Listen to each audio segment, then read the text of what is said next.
guys, Ryan here. Sorry that it's been such a long time. I've been extremely busy with baseball work and being with family and, just prepping for a very busy summer. So I do want to first apologize for that.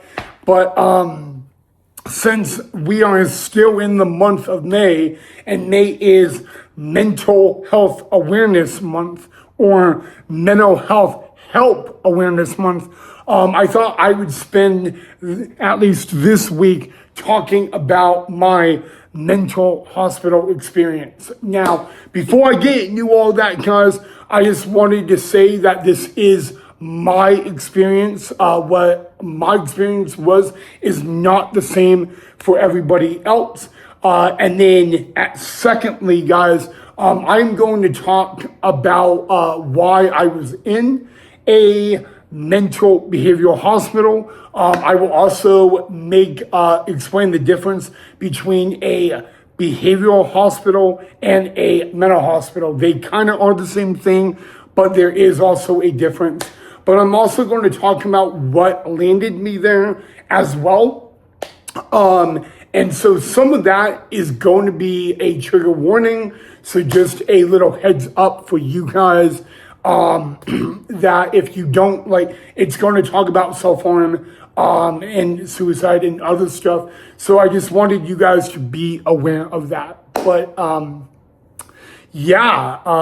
than that, guys, please make sure you hit that thumbs up and like, and don't forget to subscribe down below. But most importantly, guys, I don't want to offend you guys or make you guys sad and all that. So just a little warning is going to be a little bit of a trigger warning. But yeah, let's sit right down and get into it. Okay, so let's talk about the question number one. What is a behavioral mental hospital? A behavioral mental hospital, guys, is a short number one. They're a private hospital, okay?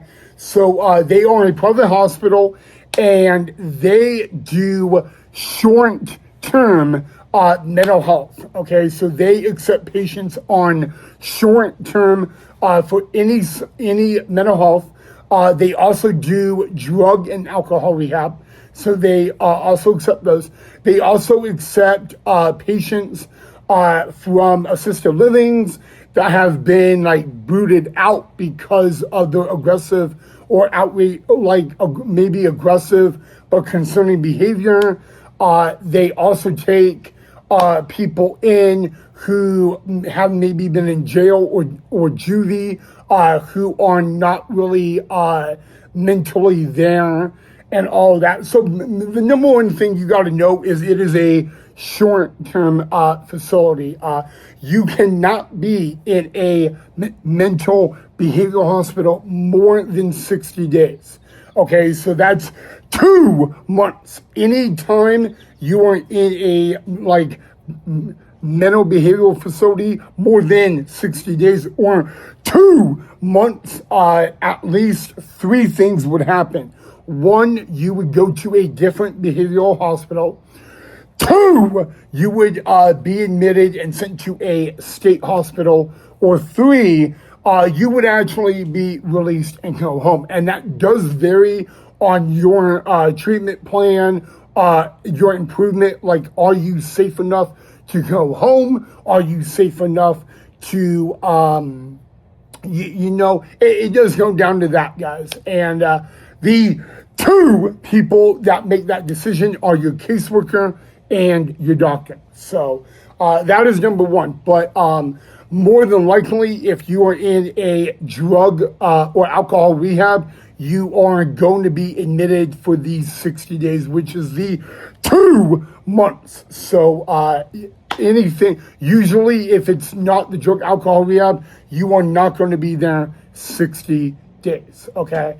So that right there, guys, is what a mental behavioral hospital is.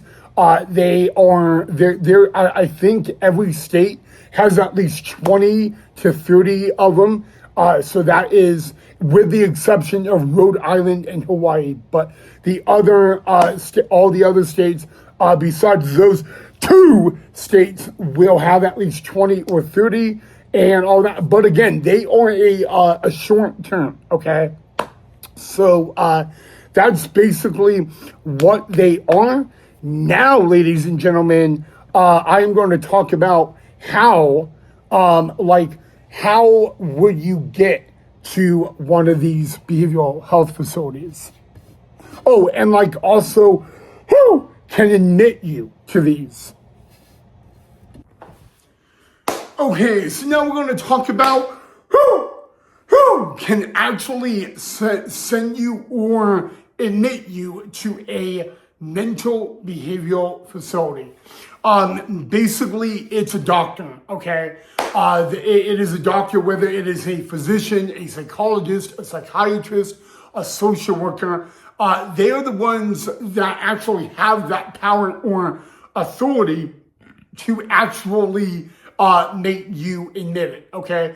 And that is if you do not go in voluntarily, okay? However, guys, you can go in voluntarily. Since the COVID pandemic, a lot of these facilities would recommend you being seen by a social worker, a doctor, some sort. So they have their judgment, you knowing that, saying that, hey, you need to be admitted and all that. So, yeah, guys. But basically, it is, again, a doctor, like a doctor, a psychologist, a psychiatrist, or a social worker. But you got to remember, guys, that for them to at least admit you, it's got to be to the extent and to the severity that you are not safe going home, you are not safe at home. The best treatment plan for you would be in a behavioral mental health facility. So, yeah, there you guys. And again, guys, it does happen a lot of the time. Not everybody that comes across these 4 types of doctors actually get admitted. It's like under 20%. Because number one, guys, they gotta have a opening spot. And if they don't have an opening spot, they have to hold you in the ER or admit you to a general hospital. A general hospital is where like a ER is. And they have to admit you and place you on hold until an opening becomes available. And that does happen quite a bit. I've been held in an ER for an entire week before I was transported, so, and that does depend on the whole, guys. It can be a week, it can be a night, it can be a couple days. It very well does depend. And it's not being, it's not fun at all being on a hold at all, so, but yeah, guys, those are basically the 4 people that can admit you. However, your family cannot transport you, okay? That is a very big thing, okay? If a doctor is going to admit you, your family or your spouse cannot do transport, okay? It is it's actually a safety concern, number 1, and all that. But also, number 2, they want to make sure that you actually get there, okay? And there have been cases where a spouse or a family member takes them over and they never arrive at the hospital. So to make sure you're going to go to that hospital and arrive at that time, they are going to a current transplant. Now, you're probably asking, who in the world would do transplant? Well, there's mainly 3 people that would. Number 1 is EMS, EMT, EMS, paramedic. Number 2 is police.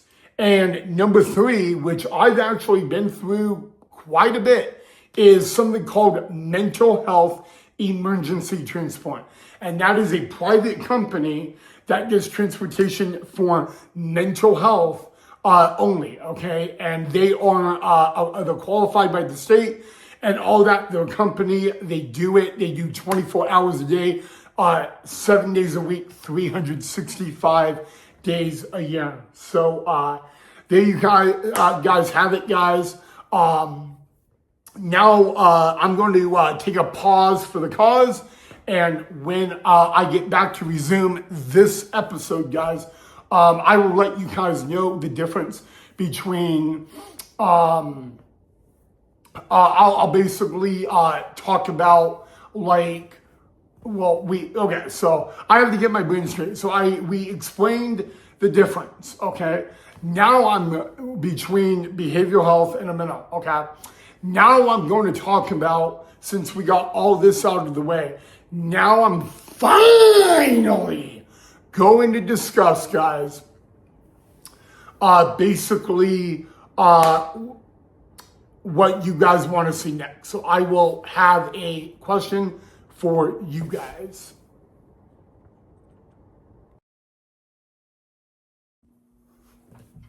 Okay, guys, so many people, when they think of a mental hospital, they think of like people in straitjackets, people strapped to a wheelchair, maybe people strapped to the bed, locked in the room, all that, kind of like you feel like you're in a jail prison. And I want to say this, guys. I do want to say that I've been in a behavioral hospital 8 times in my life in 4 different facilities. And I want to assure you guys that number one, a behavioral hospital is nothing to be fun about, okay? This is not where you can go out and take a vacation from reality, okay?